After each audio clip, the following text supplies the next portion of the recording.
Your council house has got to be, in all shapes and forms additional, not displacing. I mean, this is an issue about land availability. I mean, we're not looking at a situation where the council gets the land that was going to be done by housing associations. So, therefore the numbers game doesn't change.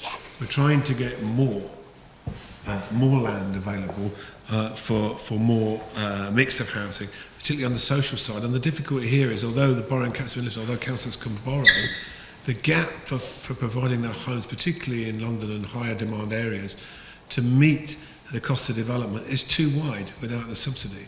So you're forced into providing housing that's probably, much less affordable. And this is the big challenge. I mean, trying to meet the housing need, when the need is so overwhelmingly and the waiting lists amongst perhaps lower income people, where there has to be social rent, is very difficult for councils. And the problem is getting the mix right so the councils can provide the right type of housing, but the funding has to be there to match it. Not just a pot of money available, but a certain amount of money dedicated for certain types of housing. I think that's important. Great, thanks. Sevi, you want to come in?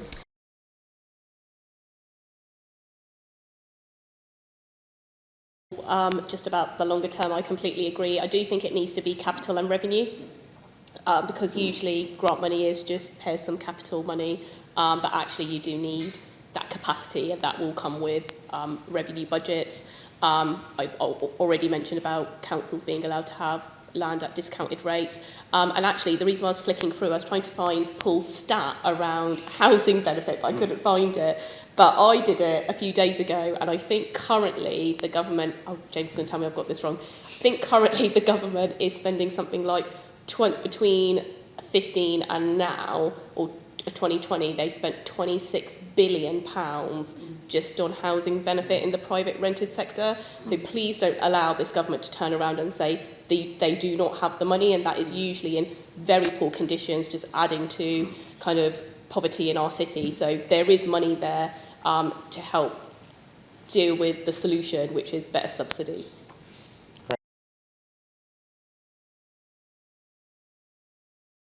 I think Rachel, you want to come in? Yeah, on Chris's point about the quality of housing and what we can do, I mean, I think that tenant involvement, engagement, but also accountability is a really, really important part of it. I think having active tenants and residents associations, but also having that is something that's kind of requirement is really important. I think that there needs to be a full-scale overhaul of housing regulation. Really, I think that the lack of regulation, particularly around management standards, is something that really needs to change, and Labour in government would really need to invest in, because it's that over a long period of time there being no checking of some of those standards from a national level. There's no particular inspection framework in a way that there used to be, I think, is a real issue, and having more tenant involvement would really help. And then, yeah, I think the only thing that I would add about the subsidy point is that it does take time for local authority. This is a really well, it's not boring, because it's what fascinates and what a lot of us spend a lot of time doing, but it's a very simple point, but it takes time to build up staff teams and capacity and find sites and design buildings and make sure that the pipes aren't in the wrong place and that you can actually build there. That just takes a really long time, and if every few years you're kind of distracted by a different type of funding or a different way of doing things that you have to respond to, it just erodes capacity. And I am a bit bored of saying it, that's why I think it's boring, but it's not a boring point, it's just we have to say it a lot.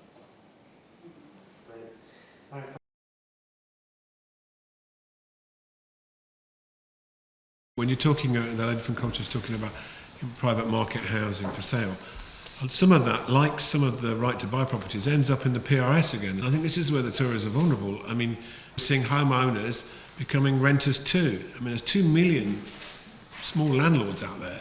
Most of them are homeowners. They're buying properties or using the assets they've got to rent other property. We need to take action on the private rented sector at the same time as taking action to promote house housing. Otherwise, we're creating, trying to solve one problem, but whilst another problem is emerging in front of us. So I think that it's really important, and certainly on the right to buy. I mean, I know James, when you were at the GLA, you were doing some work on the numbers of right-to-buy properties that are not being lived in. I mean, they're not people are not living in them; they're renting them, and this is ridiculous. And councils in many places are having to buy back the right to buys that they sold because people can't keep with the rents. This is insane. So and Scotland obviously and Wales have clamped down on that. So I think we could take action on that. It's also worth highlighting a lot of Tory ministers, including Boris, do a lot of renting of properties. And make a lot of money from that, and that's leading to the widening divide. We could talk a lot more. I think I mentioned it about my own experience about the housing ladder, and how it's not just rigid. You win one form of tenure and that's it. How the movement between the tenures. I mean, those council homes that were built in the 70s, a lot of people did move on, and they're quite happy with that. And I think people need to be told that this isn't a punishment. This is part of a wider movement of opportunity and justice that Labour stand for. Particularly when you look at how much it costs for people in the private rented sector to live, pay their rent, 40-45% of their income going on their rent. I mean, it's impossible for them to save to buy, whereas in social housing that's a possibility. So I think there's the scope there to rework that narrative, and to be much more assertive about the connections between the tenures, rather than getting ourselves boxed in on one of them. If there's a large-scale building going on in the private sector, so much of the percentage should go over to social housing. It should be the same standard as the ones they're building to sell. So it should be no different to those at all. That should be one of the things that the planning authorities should stipulate when they grant planning permission for it. On right to buy, how do we sell it? I think you're right. I think if you live in a council house, you want right to buy. If you're on a housing waiting list, you don't want right to buy. I think essentially it's about government failure. Yes, Thatcher did do it. It was popular. She did make a lot of promises. As a result of right to buy, essentially the Tories have failed at it. Fundamentally failed. We were meant to have a replacement of council stock, and it just has not materialised. We cannot keep waiting decade after decade. It's just not here. Essentially, right to buy is wasting money, and I know if voters care about anything, they care about their money being wasted. They absolutely do not like the fact that people are getting their home at a discounted rate, and actually within a few years that is only gone into the private rented kind of machine again, because they're selling it on at market rate and moving out of that community. They're not doing it, they're not buying it and staying there until they die. That isn't happening. Also, I don't think enough people know that that money doesn't come back to councils. We only get 30% of that discounted rate, and even then, you can't even cross-subsidise it. So there's not a lot you can do with that money, and there's restraints to how much time you've got to spend it. So the whole machine around right to buy is just defunct, and I think that Labour need to be a bit more bold and brave in telling people that it's been a failure and being okay with that. On design, I'm a big believer in getting communities to help design future homes. They're going to live in it. It's not just about putting a home there. You want people in, you've been a success when in decades to come people are still proud to live in that home. People talk about being in a housing crisis. I genuinely think people have just accepted this is the norm, and actually it's not the norm. Like, we are in it is a crisis. Like, it's a broken system. It is not right that people are begging in the streets, that people are having to deal with damp accommodation, or their kids don't have anywhere to do their homework. Like, it is fundamentally broken, and I think it's really important to talk about our broken system and how everyone needs to be part of the solution to that, which comes to your point about can you have both? Yes, absolutely. I don't have a problem with your company, Savills, whoever wants to build, knock yourself out. But if you're not going to build the homes that our communities need, allow councils to build those homes, which no one is fundamentally doing. No one really, every developer in Southampton that comes manages to get out of building affordable housing. They rarely adhere to minimum space standards. They don't build energy efficient homes, so they're just going to need to be retrofitted moving forward. So this is about selling it as choice. You can absolutely have home ownership, but you can, if you're growing older, you don't need to worry about saving up for a really fancy retirement home because your local council has built an extra care facility that has all the means you need. So this is just about greater choice and everybody being part of the solution, whether you're a big developer or whether you're a council. Don't hinder one at the expense of another.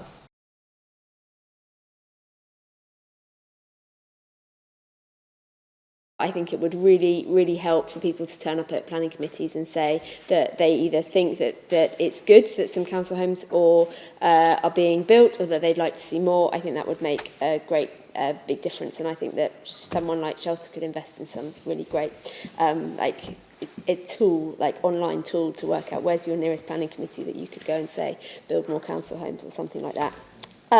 On Kai's question around message discipline, I agree with Satvir. I think you can definitely be the party of home ownership and of tenants, and I think you just have to demonstrate that there is that relationship between the two, as Paul has talked about and as Satvir has also talked about. I don't think there's a contradiction in the two.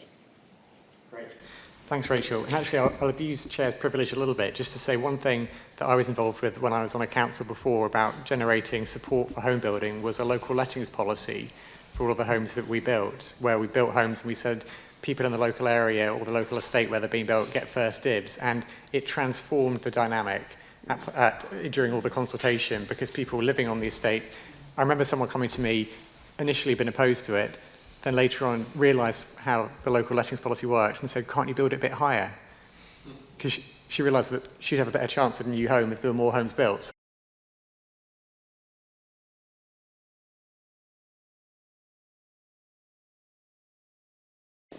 There have been really small pilots, I think, in terms of how to really demonstrate the benefits to bricks type argument. I think that those can be quite helpful in terms of demonstrating value for money, and so I think that we should advocate those. Like in Town Hamlets, we're purchasing temporary accommodation through our general fund. It's that's a micro example of that type of argument, and I think that we can advocate for more of that.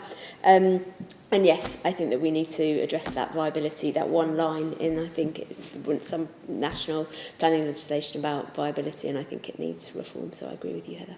The overarching kind of housing strategy, as opposed to this is what you do for council homes, this is what you do for the private rented sector, I suppose your ability to manipulate and influence each sector is very, very different, which is probably why they go but it does need to be linked. I think one of the things that we try to do is, obviously more housing is needed, but I think parallel to that you can just sweat your assets a bit more, so which is why I think building purpose-built homes for an ageing population, for example, really helps with downsizing, which means that does free up family homes that you can move people in that are on the housing waiting list. So I think there is things that you can do with a wider strategy which involves the private rented sector, which involves sweating your assets in the city. Treasury, your bet is as good as mine, but we could keep making the argument. Nothing frustrates me more than developers claiming poverty at those planning panels. Society is convinced that, well, society want council housing. They are then convinced that, oh, don't worry, it's actually just too risky, financially risky for you as councils to do it. Don't worry, we'll rely on the market, we'll rely on the private rented sector, and then they don't deliver what we actually need in our communities. And there's so many loopholes. 30% of every development that comes should be affordable, but every single time there is a piece of paper that says it is unviable because they are super poor, God forbid, and can't deliver even one affordable council house on a 500 unit piece of kind of development they're bringing forward. So, and share everyone's frustration that has been in this situation, that system just completely needs to change, and we need to stop developers having all these loopholes.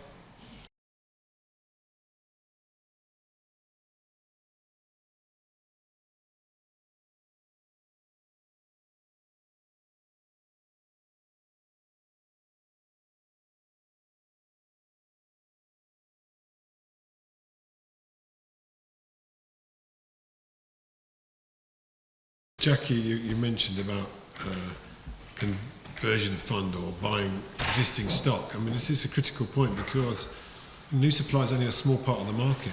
Most people are already in housing. Most people are already, and even on a wait list, they're in housing. Of course, there's people surfing and all the rest of it. But you know, it's the existing market is really the reality for most people. In the existing market, in the PRS, as I mentioned, you know, the likelihood is that you're in insecure and more expensive property. And there's a question there for Labour about rent controls around that, which is very controversial. But I think in areas where there isn't such high demand, and we haven't talked about that, low demand areas. I mean, don't forget, many parts of the country, the housing market is not booming. It's not moved much on since financial crash. And in these places where the private rented sector is actually really dominant, where they're really bad landlords, in the levelling up areas, things could be done to bring some of that stock and improve it by giving councils the power to buy it. So I think something there that's really important, and that plays into a lot of the talk that's going on around levelling up and building back better. Well, let's get rid of this rubbish housing stock in Bolton and Manchester and places, and give the money to the councils to buy it and use it for social rent. So that would be a good idea. So I'm with you on that.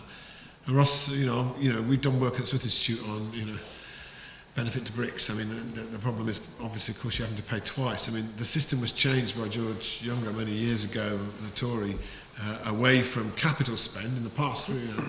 Built houses and put the subsidy into building them, and people lived in them, and over time, the rents, they were paid off. The cost was paid down. Now, as I mentioned, they're funded through revenue, through housing benefit, which is not a sensible way forward. But the argument that must be put, and it has been put across party, I think, that we need a long-term settlement. We need much more money if you really want to get a renaissance in councils building, and much more money, and longer term, as you say, and more of it into capital subsidy. We're supposed to be investing in the future, so I think the opportunity is there for Labour to make these arguments and other councils to make these arguments. But so far, it's been drip with the funding. It's better than it was, but it needs to do a lot more. And then viability tests, you hear it all the time, everywhere, Of course, again, this is a southern issue more than a northern issue. It's like the 106, it's a southern issue more than a northern issue. But I think the Tories they just shrug at you, Okay, so property developers are making loads of money. That's good. Yeah, we like that. That's nice.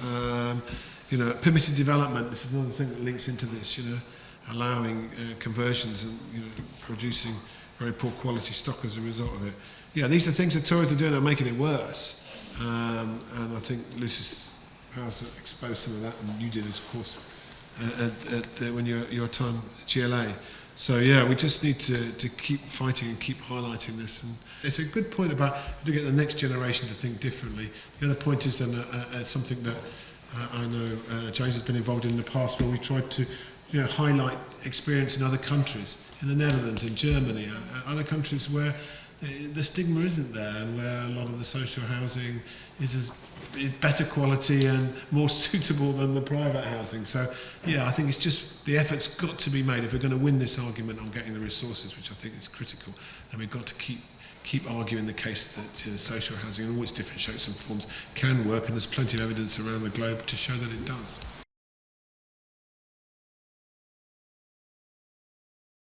I do think that we need to talk about how families are evolving and changing.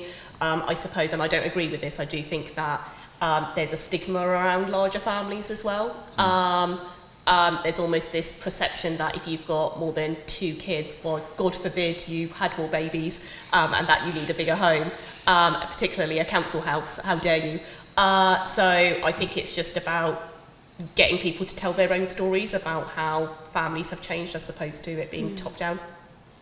It's a really interesting point, Sheila, and I think it makes me reflect that probably local authority housing allocations legislation probably needs to be looked at again in that context as well, although that's always been a really, really tricky thing to look at because it's a very scarce resource that we're trying to ration, but I don't think it, at the moment, the legislation particularly responds to sharers particularly well.